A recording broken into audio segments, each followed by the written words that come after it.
أعوذ بالله من الشيطان الرجيم. بسم الله الرحمن الرحيم. الرحمن علم القرآن خلق الإنسان علمه البيان.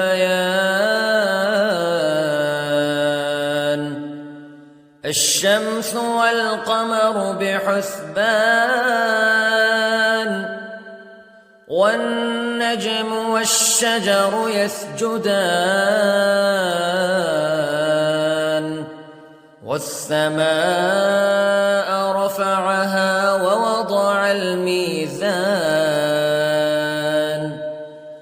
ألا تطغوا في الميزان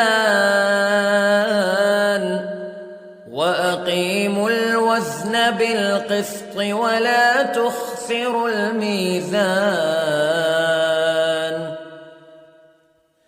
والأرض وضعها للأنام فيها فاكهة والنخل ذات الأكمام والحب ذو العصف والريحان فبأي آلاء ربكما تكذبان. خلق الإنسان من صلصال كالفخار وخلق الجان من مارج من نار فبأي آلاء ربكما تكذبان. رب المشرقين ورب المغربين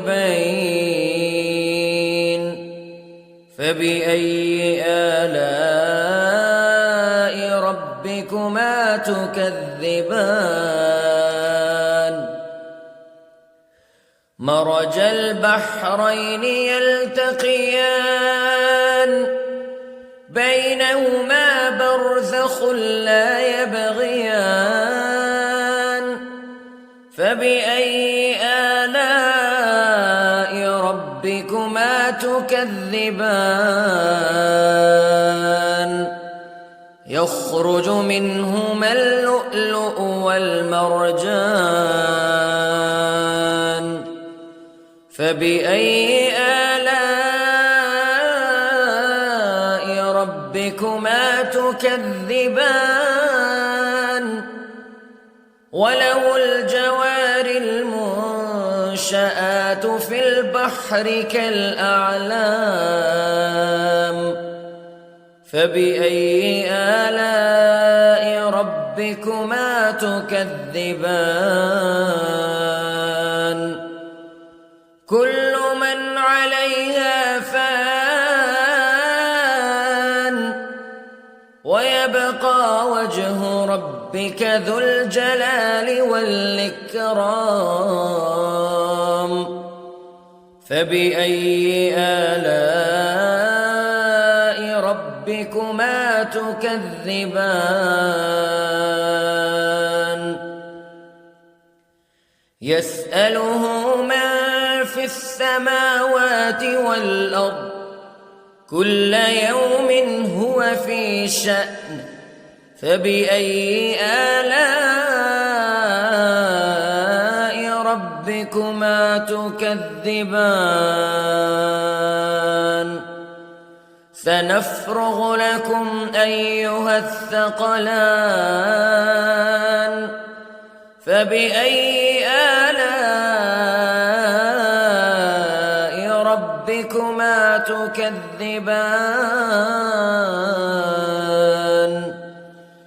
يا معشر الجن والإنس استطعتم أن تنفذوا من أقطار السماوات والأرض فانفذوا لا تنفذون إلا بسلطان فبأي آلاء ربكما تكذبان يرسل عليكما شواظ من نار ونحاس فلا تنتصران فبأي آلاء ربكما تكذبان فإذا انشقت السماء فكانت وردة كالدهان فبأي آلاء ربكما تكذبان فيومئذ لا يسأل عن ذنبه إنس ولا جان فبأي آلاء ربكما تكذبان يعرف المجرمون بسيماهم فيؤخذ بالنواصي والأقدام فبأي آلاء ربكما تكذبان هذه جهنم التي يكذب بها المجرمون يطوفون بينها وبين حميم آن فبأي آلاء ربكما تكذبان ولمن خاف مقام ربه جنتان فبأي آلاء ربكما تكذبان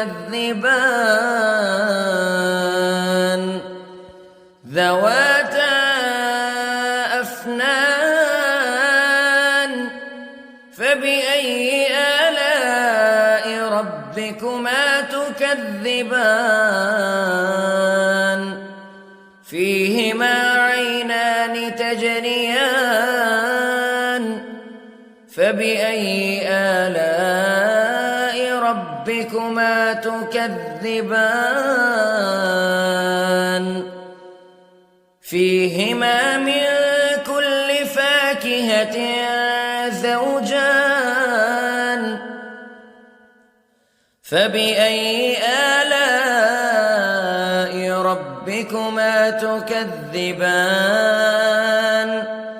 متكئين على فرش بطائنها من استبرق وجنى الجنتين دان فبأي آلاء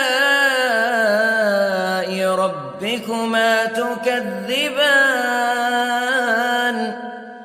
فيهن قاصرات الطرف لم يطمثهن إنس قبلهم ولا جان فبأي آلاء ربكما تكذبان كأنهن الياقوت والمرجان فبأي آلاء ربكما تكذبان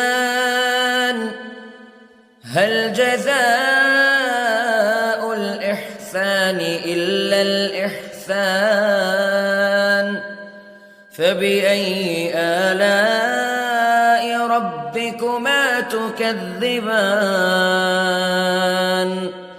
ومن دونهما جنتان فبأي آلاء ربكما تكذبان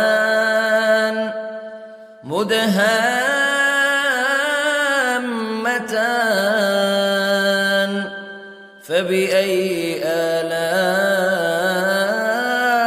ربكما تكذبان فيهما عينان نضاختان فبأي آلاء ربكما تكذبان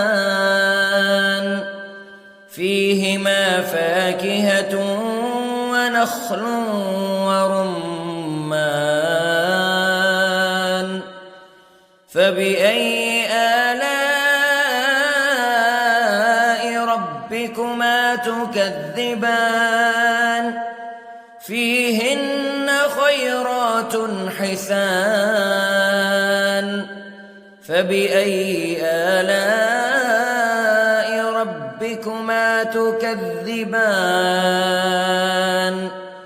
حور مقصورات في الخيام فبأي آلاء ربكما تكذبان لم يطمثهن إنس قبلهم ولا جان فبأي آلاء ربكما تكذبان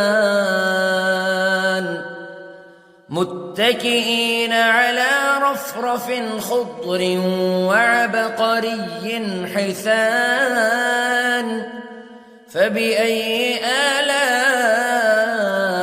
ربكما تكذبان تبارك اسم ربك ذي الجلال والإكرام